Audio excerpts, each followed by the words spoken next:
இதே ஒரு உணவு திருவிழாவை தென்னிலங்கையில் உள்ளவர்களோ அல்லது வெளிநாட்டு நிறுவனங்களோ வந்து செய்திருந்தால் நீங்கள் என்ன செய்திருப்பீங்க? அது ஒரு முகாமைத்துவத்தில் சில பிரச்சனைகள் இருக்கிறது, திட்டமிடலில் சில பிரச்சனைகள் இருக்கலாம், அவற்றை மறுபக்கம் என்னவாக இருக்கலாம், அது நான் பார்க்கவில்லை. இந்த ரீச்சாவால் பல குடும்பங்கள் வாழ்ந்து கொண்டிருக்கின்றன. இந்த சமூகத்துக்கு என்ன பிரச்சனைன்னு சொன்னால், வடமாகாட்டிலே ஒரு அடையாளப்படுத்தப்பட்ட ஒரு சுற்றுலாத்தலமாக இருக்கிறது இந்த ரீச்சா. வாழ்ந்தாலும் பேசுவார்கள், தாழ்ந்தாலும் பேசுவார்கள். உண்மையிலே இந்த ரீச்சாவுக்கு நான் இதுவரை போவதில்லை. அனைவருக்கும் வணக்கம். இன்று நாம் பார்க்க போகிற விடயம் என்னவென்று சொன்னால், சமூக வலைத்தளங்களில் மட்டும் அல்லாமல் உலகளவு ரீதியிலே பேசப்படுகின்ற விடயம் நேற்று முன்தினம் நடைபெற்ற ரீச்சாவின் சுற்றுலா மையத்தின் உணவு திருவிழா தொடர்பானது. நேற்று இரவுடன் அந்த உணவு திருவிழா தற்காலிகமாக இடைநிறுத்தப்பட்டுள்ளது என்று அதன் உரிமையாளர் அறிவித்திருக்கிறார். உண்மையிலே இந்த ரீச்சாவுக்கு நான் இதுவரை போவதில்லை. சமூக வலைத்தளங்களூடாக பார்த்திருக்கின்றேன், ஆக்கள் சொல்வதை கேட்டிருக்கிறேன். அந்த ரீச்சா பக்கம் நான் போய் பார்த்ததும் இல்லை, நான் அதை விரும்பவும் இல்லை, எனக்காக எனக்கு பிடிக்காததும் இல்லை. உண்மையிலே என்ன வேண்டிய சொல்ல வருகிறேன் சொன்னால், நமது மக்கள் வாழ்ந்தாலும் பேசுவார்கள், தாழ்ந்தாலும் பேசுவார்கள். அது சமூகத்தில் உள்ள ஒரு பழக்கம் தான். உண்மையிலே இந்த ரீச்சா என்பது ஒரு அடையாளப்படுத்தப்பட்ட ஒரு ரீச்சா இருக்கின்றது. வடமாகாணம் யாழ்ப்பாணத்திலே அனைத்து மக்களுக்கும் தெரியும். நமது பாரம்பரியங்களை பின்பற்றி அடையாளங்களுக்கு ஒரு அடையாளமாக இருப்பது இந்த ரீச்சா என்று நிறைய பேர் கூறியிருக்கிறார்கள். அப்போது ஆனால் நேற்று அந்த விடயம் உண்மையிலே மனதுக்கு கசப்பாக இருந்தாலும் உண்மையிலே அது ஒரு என்ன சொல்கிறது, நல்ல நிகழ்வு. பாரம்பரிய உணவுகள், பாரம்பரியங்களை அடையாளப்படுத்தி அடுத்த தலைமுறையை கொண்டு வர என்பது எல்லாராலும் முடியாத காரியம். இதுவரையும் ஒருவரும் இங்கே வடமாகாணத்தில் அப்படி செய்யவில்லை. ஆனால் இந்த ரீச்சா முதலாளி செய்திருக்கின்றார் பாஸ்கர் அவர்கள். உண்மையிலே நிறைய பேருக்கு தொழில் வாய்ப்பை கொடுத்திருக்கின்றார். வடமாகாணத்திலே ஒரு அடையாளப்படுத்தப்பட்ட ஒரு சுற்றுலாத்தலமாக இருக்கிறது இந்த ரீச்சா. இந்த சமூகத்துக்கு என்ன பிரச்சனைன்னு சொன்னால், ஒருவர் ஓவராக வளர்ந்து கொண்டு ஓவர்டேக் பண்ணி கொண்டு போக நல்ல விமர்சனங்கள் வரும். எப்போ என்னன்னா அதை பெருசாக ஊதி பிரிப்பிக்கிறது. உண்மையிலேயே சாதாரணமாக வீட்டில் நிகழ்வு நடக்கும்னு சொன்னாலே எத்தனையோ பிரச்சனைகளுக்கு முகம் கொடுக்க நாங்கள் ஒரு பொது வழியில் ஒரு பொது இடத்துல அனைத்து மக்களும் ஒன்று சேர்ந்து வரைக்க அந்த பிரச்சனை வரும். ஆனால் அதை வச்சுக்கொண்டு நாங்கள் எமது அடையாளங்களையும் மதுக்கான ஒரு இடமாக இருக்கின்ற ரீச்சா, அதாவது அது அடையாளத்தை பிரதிபலித்து கொண்டிருக்கின்ற ஒரு இடம் ரீச்சா. இப்படி ஒரு தொழில் முயற்சியாக இங்கே இதுவரையும் யாருமே வரவில்லை. வடமாகாணத்தில் நிறைய பேர் இருக்கிறார்கள், நிறைய வசதி வாய்த்தவர்கள் இருக்கிறார். எல்லாம் வெளிநாடு கொண்டே இருக்கிறார்கள். தங்களுடைய முதலீட்டை வெளிநாட்டிலே செய்கிறார்கள். இங்கே வடமாகாணத்திலே தமிழர் பகுதிகளே செய்வதாகவும் இல்லை யாரும் இதுவரையும். ஆனால் ஏன்தான் நமது மக்கள் இப்படி இருக்கிறார்கள் தெரியவில்லை. நான் ரீச்சாவுக்காக முதலாளிக்காக மக்களுக்கு வாங்கவில்லை, அதையும் சொல்லக்கூட்டேன். உங்களால் முடிஞ்சால் இந்த யுத்தம் முடிந்த பிறகு யாராவது பிரிக்க முதலீடு நிறைய பேருக்கு தொழில் வாய்ப்பு யாராவது கொடுத்திருக்கிறார்களா? அரசியல்வாதிகளாக இருக்கட்டும், அரசியல் பிரமுகராக இருக்கட்டும், அல்லது ஒரு தொழிலதிபராக இருக்கட்டும், நிறைய பேர் இருக்கிற வடமாகாணத்தில், குறிப்பாக யாழ்ப்பாணத்தில் நிறைய படித்தவர்கள், நிறைய வசதி படித்தவர்கள் வெளிநாட்டிலே பெரிய தொழிலதிபர்களாக இருக்கிறார்கள். இங்கே வடமாகாணத்திலே எதையுமே செய்ததில்லை. மேலே இன்றைக்கு இந்த ரீச்சாவால் பல குடும்பங்கள் வாழ்ந்து கொண்டிருக்கின்றன. அதை முதல் கருத்தில் கொள்ளுங்கள். பல குடும்பங்களில் வாழ்வாதாரம் இந்த ரீச்சால் தாங்கி இருக்கின்றது. அதுக்காக நான் ரீச்சா நான் மக்களுக்கு வாங்குவதாக இல்லை. உண்மை நிலை அதுதான், நீங்கள் புரிந்து கொள்ள வேண்டும். ஒரு அற்ப விஷயத்துக்காக நேற்று அந்த உணவு திருவிழாவில் நடைபெற்ற பிரச்சனை, அதாவது அதில் ஒரு முகாமைத்துவத்தில் சில பிரச்சனைகள் இருக்கிறது, திட்டமிடலில் சில பிரச்சனைகள் இருக்கலாம்.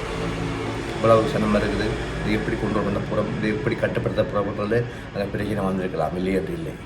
ஆனால் நீங்கள் அதற்காக நீங்கள் எமது மக்களுக்காக ஒரு கலந்து கொண்டிருக்கிற நிறுவனத்தை எவ்வாறாவது நீங்கள் திட்டக்கூடாது. கொஞ்சமாக யோசிக்கணும். நீங்கள் ஏனோ தெரியல, சமூக வலைத்தளங்களை பார்க்க முடியவில்லை. ஆனால் உண்மையிலே சொன்னால் நான் ரீச்சா பக்கம் இதுவரையும் போவதில்லை.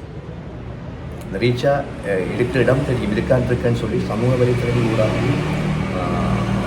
மற்றும் ஆக்கள் சொல்வதை கேட்டும் இருக்கிறது, எப்படி இப்படி இருக்குன்னு பார்த்து கொண்டிருக்கிறேன். மற்றபடி நான் அங்கே போகவில்லை. கொஞ்சம் யோசிக்க.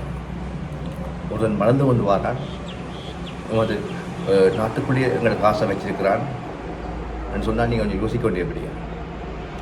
இதே ஒரு நிறுவனத்தை, இதே ஒரு உணவு திருவிழாவை தென்னிலங்கையில் உள்ளவர்களோ அல்லது வெளிநாட்டு நிறுவனங்களோ வந்து செய்திருந்தால் நீங்கள் என்ன செய்திருப்பீங்க?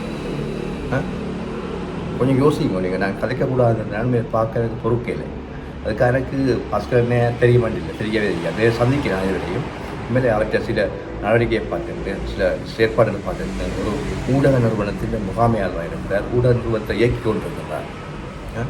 இன்றைக்கு எங்களோட பிரச்சனைகளை உலக ரீதியில் சொல்லி கொண்டிருக்கிறார். நீங்கள் ஏன் தான் அப்படி செய்கிறீங்க? கொஞ்சமாவது யோசிக்கணும். உண்மையிலே இங்கே யாழ்ப்பாணத்தில் இந்த பிரச்சனையை ஏற்படுத்தினா யாழ்ப்பாணத்தினாக்கள் மட்டுமல்ல, வெளி மாவட்டங்கள் நிறைய பேர் வந்திருக்கிறார். ஆனால் நீங்கள் பார்க்கக்கூடியதாக இருக்கிறது. உண்மையிலே ஒரு லிமிட்டுக்கு மேலே அதை கொண்டு பண்ண முடியாமல் போயிருக்கிறார். யார் என்ன சொன்னால் அந்த முகாமைத்துவத்தில் சில பிரச்சனைகள் இருக்கலாம், அதை நீங்கள் தெரிஞ்சுக்கணும். அதை வச்சுக்கொண்டு நீங்கள் கண்டபடி சமூக வலைத்தளங்களில் ஒருவரை பற்றி கேவலமாக கலைக்கிறதும் கீழ்த்தலமாக எழுதுவதும் அது மிகவும் ஒரு வேதனையான படியும். அது நீங்கள் உங்கள் தலையில் நீங்களே மண்ணடி போடுவது. ஒரு தமிழனாக இங்கே ஒரு முதலீட்டை செய்திருக்கிறார். அது போல கோடிக்கணக்கு லட்சக்கணக்கில் வச்சு ஒரு முதலீடு செய்திருக்கிறார். அவற்றை மறுபக்கம் என்னவாக இருக்கலாம் அது நான் பார்க்கவில்லை. அது தேவையில்லை. இப்போ நடக்கிற பிரச்சனை நாங்கள் பார்க்கப்படும். ஒரு ஆகலம் நீங்கள் கேவலப்படுத்தாதீங்க. எனக்கு மேலே எனக்கும் ரீச்சாவுக்கு சம்மந்தம் இல்லை, எனக்கும் ரீச்சாவின் முதலாளிக்கும் சம்மந்தம் இல்லை. அவருக்கு தெரியவே நேரையே நான் சந்திக்கவில்லை. நான் பார்த்தபடியாக என்னவென்று சொன்னால் சமூக வலைத்தளம் கூட பார்த்தபடியாக சொன்னால் ஒரு சின்ன விஷயம். நீங்கள் தூரங்களில் வந்திருக்கிறீங்க, ஆன்லைன் மூலம் புக் பண்ணியிருக்கிறீர்கள், அந்த காசெல்லாம் திருப்பி தருவதுன்னு சொல்லி கூறியிருக்கிறார். ஒரு பிறகு நீங்கள் மீண்டும் மீண்டும் இப்படி கூறுவதா? உண்மையிலே எமது பொருளாதாரத்தை நாமே அழித்து கொண்டிருப்போம் தான் கொஞ்சமாக நீங்கள் யோசிக்கணும்.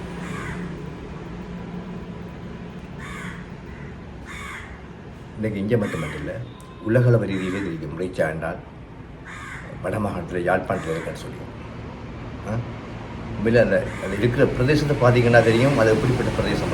மிக வறட்சியான பிரதேசத்தில் இவ்வளோ ஒரு செழிப்பான இடத்தை உருவாக்கி இருக்கிறத சொன்னால் அவரை பற்றி நாங்கள் நிறைய மதிக்கிறவன், கொஞ்சம் விலை கொள்ள வேணும். முடியாதுன்றது எதுவுமே இல்லை. இது ஒரு முகாமைத்துவத்தில் இது ஒரு நடவடிக்கைகள் வந்திருக்கின்றது. இதை வைத்துக்கொண்டு நீங்கள் ஆரம்பமாக எழுதுவதும் சமூக வலைத்தளங்களில் கழி ஊற்றுவதும் அது கேவலமான கிடையாது. எங்களோட தமிழாக்களில் மட்டும்தான் இந்த குணம் இருக்குது. என்ன தெரியல, 90க்கு முதல் அப்படி இல்லை. இப்படி யாரும் செய்யலாது, இப்படி யாரும் இல்லாது செய்யலான்னு சொல்லி இவ்வளவு ஒரு கீர்த்தனமாக செய்யக்கூடிய வழி இல்லை. ஆனால் இப்போ திட்டமிட்டு ஒரு தமிழன் முன்னேறுகிறான்னு சொன்னால் திட்டமிட்டு அவனை அடிமட்டத்துக்கு கொண்டு போகிற அளவுக்கு செய்கிறார்கள் சில மக்கள். கொஞ்சம் யோசிக்க வேண்டும். உண்மையிலே இந்த ரீச்சாக்கு எனக்கு சம்மந்தம் இல்லை. ரீச்சா முதலாளி தெரியாது. ரீச்சா பக்கம் நான் போகவே இல்லை. எங்கேயாவது கண்டிங்கன்ற சொல்லுவாங்க. ரீச்சா பக்கம் நான் போகவே இல்லை. நான் சமூக வலைத்தளங்களூடாகவும் ஆக்கள் சொல்வதையும் தான் நான் கேட்டிருக்கிறேன். ரீச்சா இப்படி இருக்குது, இப்படி ஒரு தொழிலதிபர், இப்படி ஒரு நிறைய பேருக்கு வேலை வாய்ப்பு கொடுத்திருக்கிறார், வடமாநில மாற்றத்தை ஏற்படுத்தி கொண்டிருக்கிறார் என்பது உண்மைதான். கொஞ்சம் யோசிக்கும். நாங்கள் மீண்டும் மீண்டும் எங்களை நாங்களே கீழ்நோக்கி போவதால் இது எல்லாருக்கும் தான் பிரச்சனை, ஒவ்வொருவருக்கும் பிரச்சனை. சிந்திச்சு செயற்படணும். வேதனையாக இருக்கின்றது சமூக வலைத்தளங்களை திறந்தால் அதை பார்க்கக்கூடிய வரையில். அவர் பப்ளிக்காகவே அறிக்கைப்பட்டிருக்கின்றார். நீங்கள் ஆன்லைனில் புக் பண்ணின பணங்கள் உங்களுக்கு உணவு திருப்பியில் இருந்தால் திருப்பி தருவது என்று பப்ளிக்காக சொல்லியிருக்கிறார். உங்களோட வீட்டில் ஒரு கொண்டாட்டம்னு சொன்னார், எவ்வளோ பிரச்சனை வருது. சொந்தங்களுக்கு ஒரு கொண்டாட்டம்னு சொன்னால் எவ்வளோ பிரச்சனை வருது. எத்தனையோ லட்சக்கணக்கான மக்கள் ஒன்றிணைஞ்சிருக்கிறார்கள். பிரச்சனை வருந்தால் முகாமைத்துவத்தில் சில பிரச்சனை இருக்கலாம். அதை வச்சு கொண்டு நாங்கள் ஒரு மதிப்பிடக்கூடாது. தயவு செய்து எங்களை நாங்களே இனியும் கேவலப்படுத்தாமல் ஒரு எங்களை அடுத்த கட்ட வளர்ச்சியை நோக்கி போக வேண்டிய தேவை இருக்கின்றது.